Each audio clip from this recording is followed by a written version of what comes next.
எல்லோருக்கும் வணக்கம். யாரோ சொன்ன பொன்மொழி ஒன்றினை பார்க்கலாம். அனானிமஸ் என்ற ஆங்கிலத்தில் கூறுவார்களே, அப்படி யாரோ சொன்ன ஒரு பொன்மொழி என்னவென்றால், the life is very simple but we our selves complicate it. என்ன செய்யலாம்? வாழ்க்கை என்பது மிகவும் எளிமையானது. உண்மைதான், வாழ்க்கை என்பது மிகவும் எளிமையானது. நாம் நம்முடைய மந்திரங்களுக்கு மீறி வாழ்க்கை என்று எதுவும் இல்லை. அன்பே சிவம், அன்புடன் வாழ்வோம். இந்த 2 மந்திரங்களை தவிர வாழ்க்கை என்று எதுவும் இல்லை. இதை கடைப்பிடித்தாலே நமக்கு ஆன்மீக பாதையில் நமக்கு தேவையான அனைத்தும் கிடைக்கும். இது மீறி எதுவும் ஆன்மீகத்தில் செய்ய வேண்டியது. ஆனால் நாம் சும்மா இருப்பதில்லை.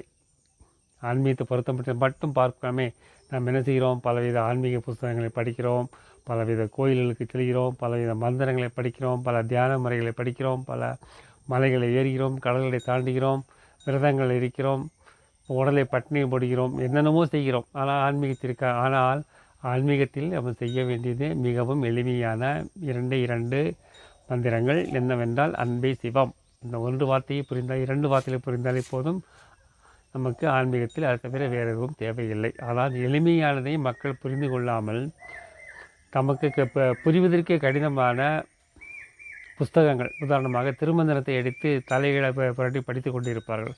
அதை படித்தால் ஆன்மீகம் அவர்களுக்கு கைகூடும் என்று இறைவன் சிவபெருமான் முன்னே வந்து காட்சியெடுப்பை எடுத்துக்கொண்டு தேவையில்லாதவற்றை செய்து கொள்கிறார்கள். இதைத்தான் யாரோ சொல்லியிருக்கிறார், வாழ்க்கை என்பது மிக மிகவும் எளிமையானது.